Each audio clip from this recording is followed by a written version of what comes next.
비디오 아웃페인팅을 위한 디스크리미네이터 로스를 고안한 LGTM 팀이고요. 저는 이민지이고, 저는 윤상우입니다. 네, 저희는 둘 다 전산학부 4학년이고요.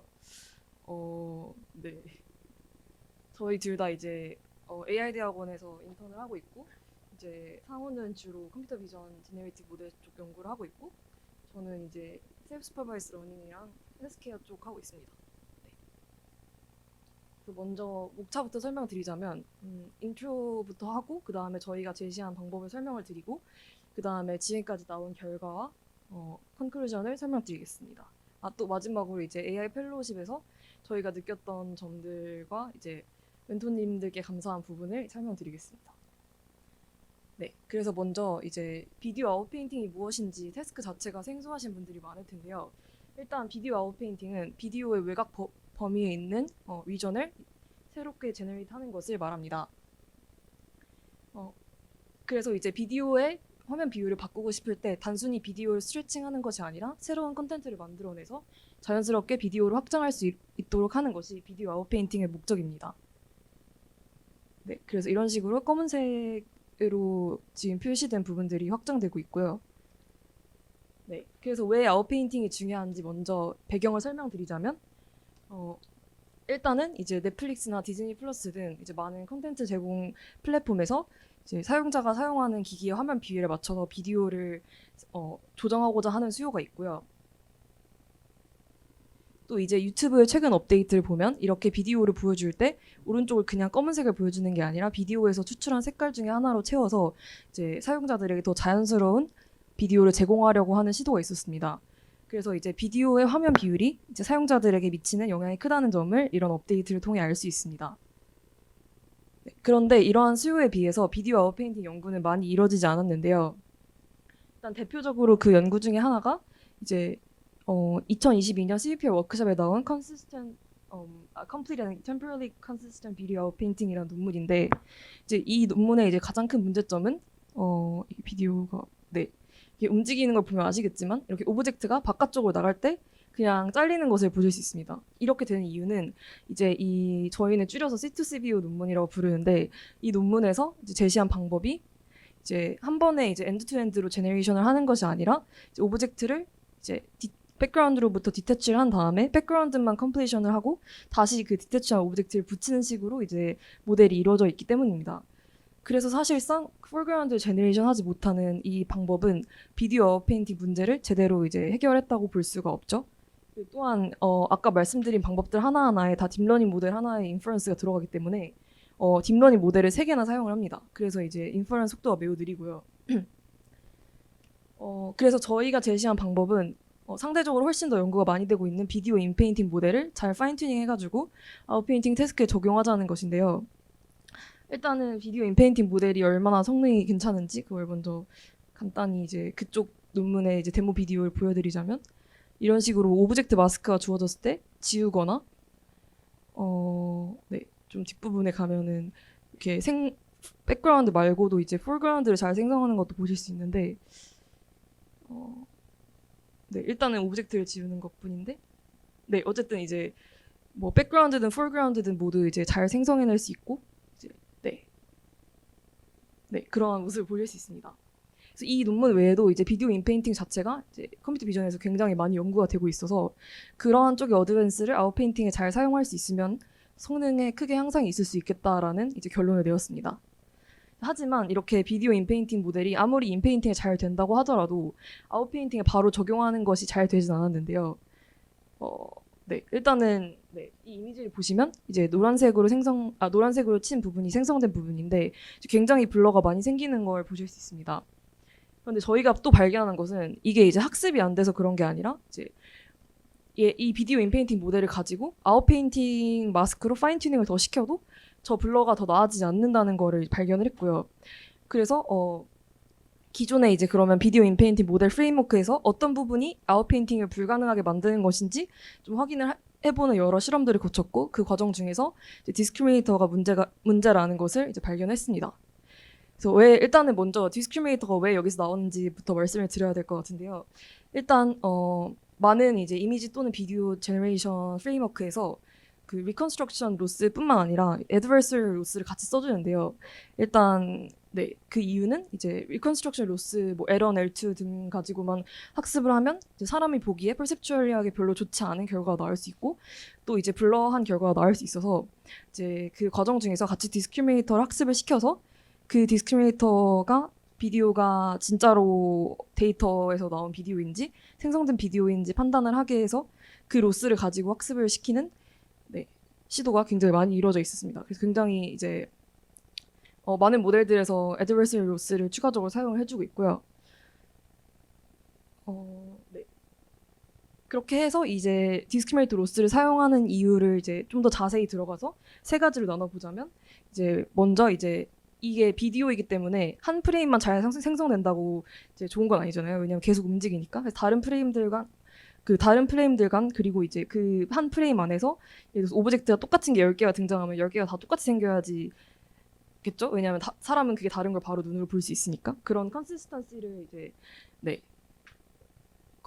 인포스 해줘야 되고요. 또 다른 부분들은 이제 생성을 할 때 아까처럼 이제 너무 블러한 결과가 나오면은 아무리 그게 이제 그 씬 안에 존재하는 다른 것들과 이질적이지 않더라도 그 사람이 보기에 너무 퀄리티가 낮으면은 그것도 또한 문제겠죠. 그래서 이제 디스크리미네이터 로스를 통해서 이제 추구하고자 하는 그런 퍼셉추얼 퀄리티라는 것은 두 가지로 나눌 수 있는데 이제 글로벌한 오브젝티브와 로컬한 오브젝트입니다. 그래서 글로벌한 거는 뭐 템포럴이든 스페셜이든 다른 피처들과의 컨시스턴시를 보는 것이고요. 이제 로컬한 거는 생성된 부분 자체의 퀄리티가 얼마나 좋냐 나쁘냐 그거를 의미합니다. 그래서 뭐 이질적이지 않지만 그냥 블러로 생기는 거는 로컬한 오브젝티브 면에서는 별로 좋지 않은 이제 비디오인 거죠. 네. 그래서 이 부분을 보시면은 네. 이 노란색 선이 이제 어디부터 생성된 건지를 보여주는 거고 이제 가운데 있는 노란 박스가 그 생성된 부분을 이제 캡처해가지고 좀 확대를 한 건데요.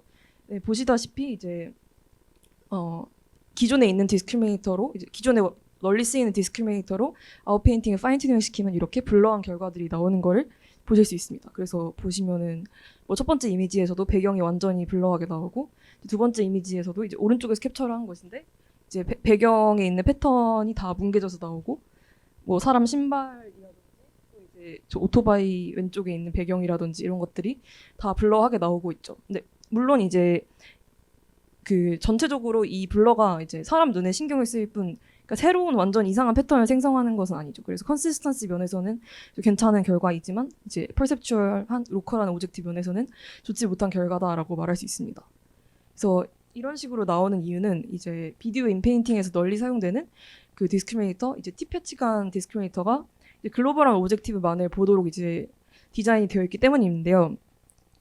이 T-패치간 논문을 읽어보시면은 아이디어 자체는 굉장히 단순한데 그냥 비디오에다가 3D 컨볼루션을 해줘서 이제 마지막 나오는 피처를 써주겠다. 그런데 이제 이 레이어의 커널 사이즈라든지 스트라이드를 잘 조정을 해줘서 이 마지막 글로벌 피처가 이제 각 픽셀이 모두 다 비디오 전체를 볼 수 있도록 리셉티브 필드가 비디오 전체를 스팬할 수 있도록 이제 디자인을 해주고 그리고 또 이제 디스크리미네이터가 이제 이 비디오가 얼마나 리얼한지 그거에 대한 이제 로그 라이클리후드 밸류를 예측하는 게 아니라 이제 피처를 다 남겨놓는 거죠. 그래서 이제 이 마지막에 나오는 아웃풋이 0과 1 사이의 어떤 프로바빌리티가 아니라 이제 피처로 나오고 그 피처가 이제 클수록 더 리얼한 거죠. 그래서 그렇게 함으로써 이제 그러니까 피처가 남아 있다는 거는 이 각 픽셀이 담당하고 있는 피처가 있다는 뜻이고 그래서 좀 더 이제 패치 와이즈로 비디오를 볼 수 있다라는 장점이 있죠. 그래서 일단 이러한 디스크리미네이터 구조가 널리 사용되었고 이 디스크리미네이터는 글로벌한 오브젝티브에 집중을 하고 있다라고 요약할 수 있겠습니다. 네, 그런데 이제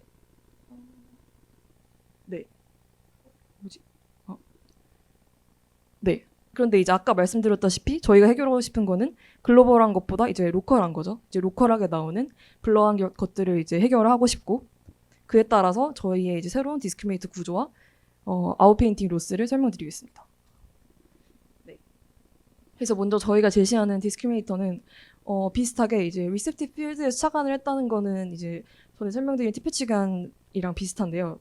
일단 리셉티브 필드의 특징을 생각해 보면 이제 점점 이제 컨볼루션 레이어가 쌓이면서 이제 스트라이드가 L보다 크면은 이 피처를 점점 줄이잖아요. 점점 줄이면서 보고 있는 양은 커널의 그러니까 한 픽셀이 보고 있는 양은 점점 늘어나는 거죠. 리셋팅 필드가 점점 늘어나는데 그런데 이제 저희가 타깃하고 있는 아웃페인팅 태스크는 인페인팅과 달리 항상 왼쪽 오른쪽에 엄청 벌키하게 마스크가 있고 그렇기 때문에 이제 리셋팅 필드가 충분히 작으면 이제 글로벌하게 전체를 보지 못하고 생성된 지역만 보고 있겠죠.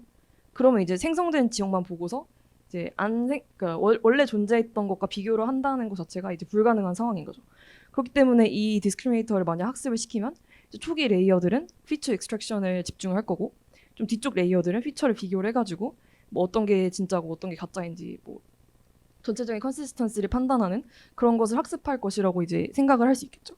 그러면 이제 로컬한 오브젝티브를 좀 더 인포스하기 위해서는 그러면 아직 생성된 리전밖에 보지 못한 로컬한 피처들을 사용을 할 수 있다라는 것이 저의 가정이었고요. 물론 여기서 또 다른 방법도 있습니다. 이제 이 티패치감 말고 이제 이미지 인페인팅 쪽에서 2017년 정도에 나온 논문에서는 이제 저희랑 비슷하게 로컬한 오브젝티브를 좀 더 인포스하기 위해 디스크리미네이터를 2개 써준다라는 논문도 있었는데요. 사실은 이제 아시다시피 괜히 요즘 잘 쓰이지 않는 이유가 굉장히 학습이 어려워서죠. 이 디스크리미네이터와 제너레이터를 비슷한 수준으로 밸런싱을 해가면서 학습이 굉장히 어려운데 그런 상황에 디스크리미네이터를 2개를 쓴다는 게 조금 학습이 불가능하죠. 저희 뒤에 실험에서도 보여드리겠지만 그 방법을 가지고 했을 때는 아예 학습이 실패하는 것을 확인을 했고요. 또한 그 논문이 2017년에 나왔는데 그 뒤에 나온 논문에서도 디스크리미네이터 여러 개를 사용하는 것은 인피지블하다라는 의견이 많이 있었습니다. 그러면 좀 더 빨리 설명을 진행하겠습니다. 일단은 그래서 일단 저희가 제시하는 건 굳이 디스크리미네이터를 2개를 쓸 필요가 없다. 왜냐하면 왜냐하면 2개를 학습시키면은 그에 따라 피처 익스트랙션도 다 따로따로 학습을 시켜야 되는데 어떻게 보면 굉장히 인에펙티브하기도 하니까요. 그래서 이제 굳이 뭐 2개를 쓸 필요 없이 하나의 디스크리미네이터 안에서 그 디스크리미네이터 인터미디엇 레이어의 피처를 사용해가지고 이제 충분히 이제 아웃페인팅을 위한 로스의 이제 계산에 반영할 수 있다라는 것인데요.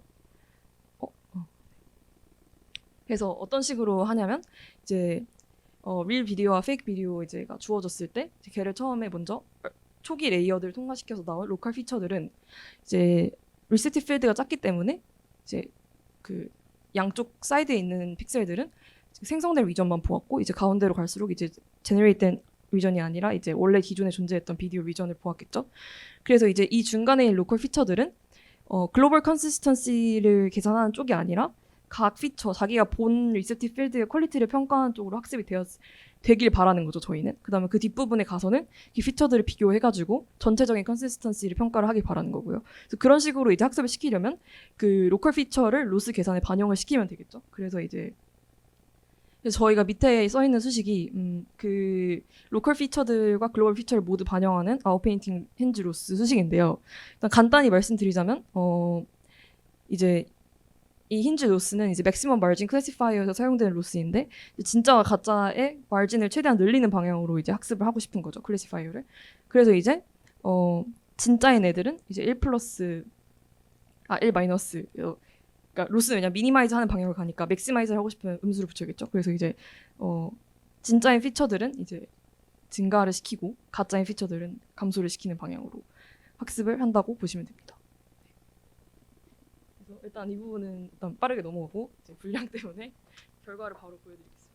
네, 그래서 이제 저희는 유튜브 VOS랑 데이비스라는 데이터셋에서 이제 테스트를 직접 실험을 진행해봤는데요. 이제 50개 정도의 비디오로 이루어진 데이비스 데이터셋에서 이제 저희 모델이 그 기존 첫 번째 줄이 이제 비디오 아웃페인팅에서 소타를 달성하고 있는 모델이고 두 번째 모델이 E2FGVI라는 현재 비디오 인페인팅 소타 모델입니다. 그래서 현재 그 두 모델로 비디오 아웃페인팅 태스크를 적용시켜 봤을 때 이제 저희 모델이 확실히 PSNR과 SSIM이 더 좋게 잘 나오는 것을 알 수 있었고요. 그리고 이제 저희가 만든 디스크리미네이터 디자인이 실제로 효과가 있는지를 확인하기 위해서 이렇게 어블레이션 스터디를 진행해 봤는데요. 이제 디스크리미네이터를 쓰지 않았을 때, 그리고 이제 기존에 있던 것처럼 티펫 시간을 이용한 글로벌 피처를 사용하는 디스크리미네이터를 쓸 때, 그리고 이제 일부분 파셜한 부분만을 보는 디스크리미네이터를 쓸 때, 그 다음에 그 두 개를 같이 쓸 때, 그 다음에 중간 레이어의 디스크리미네이터만을 쓸 때와 마지막으로 저희가 지금 제안한 하이아키컬한 구조의 디스크리미네이터를 쓸 때를 각각 비교해서 유튜브 VOS랑 데이비스 데이터셋에서 이제 수치적인 평가를 진행했는데요. 마찬가지로 이제 저희 모델이 유튜브 vs 데이비스 모두 이제 소타 성능을 달성하였고 가장 높은 성능을 잘 보여주는 것을 확인할 수 있었습니다. 그래서 이제 저희가 이제 정량적인 지표 말고 이제 좀 더 시각적인 결과를 볼 수 있도록 저희 결과를 가져와 봤는데요. 데이비스 데이터셋의 4개의 비디오에서 이제 저 위에 있는 줄은 이제 비디오 아웃페인팅 소타 모델로 만들어낸 비디오 아웃페인팅 결과이고 아래 줄은 이제 저희 모델로 만들어낸 비디오 아웃페인팅 결과인데 확실히 이제 보시면 위에 있는 기존 비디오 아웃페인팅 모델은 이제 오브젝트가 저렇게 아웃페인티드 리전에 걸쳐 있는 경우 저렇게 잘리고 아니면 이제 가려져서 보이지 않는 경우가 나타나는데 저희 모델은 그런 거 없이 이런 오브젝트를 잘 생성할 수 있을 뿐만 아니라 배경에 있는 어떤 아티팩트나 그런 것도 많이 해결을 해서 크게 이제 GPU를 향상시킨 것을 확인할 수 있었습니다. 그리고 이제 기존 CTC-VIO 같은 경우에는 이제 이터레이티브하게 이렇게 생성하면서 이제 한 프레임을 만드는데 21초라는 엄청 긴 시간이 걸리는 걸 알 수 있었는데요. 저희 같은 경우에는 이제 그 인퍼런싱 스피드도 이제 크게 개선을 해서 거의 0.16초 정도로 만들면서 거의 130배 정도의 이제 효율성을 나타냈습니다. 또한 저희가 이제 이런 추가적인 어블레이션 스터디를 진행하면서 이런 하이퍼 파라미터 설정과 그 다음에 뭐 로스 웨이트, 제너레이티브 로스에 주는 웨이트가 이제 크게 이제 저희 모델에 상관없이 저희 모델은 그런 하이퍼 파라미터의 변화에 강건하다는 것을 이제 보여줄 수 있었고요. 마지막으로 저는 레이시오가 저희가 이제 결과에서 보여준 것처럼 1대4 비율이 아니라 1대3처럼 마스크가 좀 더 커진다거나 아니면 1대6처럼 더 아웃페인티드 리전이 작아지는 경우에도 마찬가지로 저희 모델이 기존 인페인팅 그리고 아웃페인팅 모델에 비해 소타 성능을 달성하는 것을 확인할 수 있었습니다. 네, 그래서 이제 요약하자면 저희가 이제 아웃페인팅에 특화된 디스크리미네이터를 제안하면서 이제 비디오 아웃페인팅의 태스크에 적용할 수 있는 어떤 그런 방법을 제시하였고 그로써 이제 인페인팅과 아웃페인팅 모델을 통틀어서 이제 기존 비디오 아웃페인팅 태스크에서 소타 성능을 달성하는 것을 알 수 있었습니다. 또한 이제 효율성에서도 크게 향상시켜서 거의 기존 모델에 비해 130배나 빠른 인퍼런싱 스피드를 보여주었습니다. 네. 그래서 이제 저희 멘토님들이랑 이제 회의하면서 같이 많은 도움을 받았고 이제 이런 식으로 같이 이제 훌륭한 결과물을 얻을 수 있었던 것 같습니다. 감사합니다.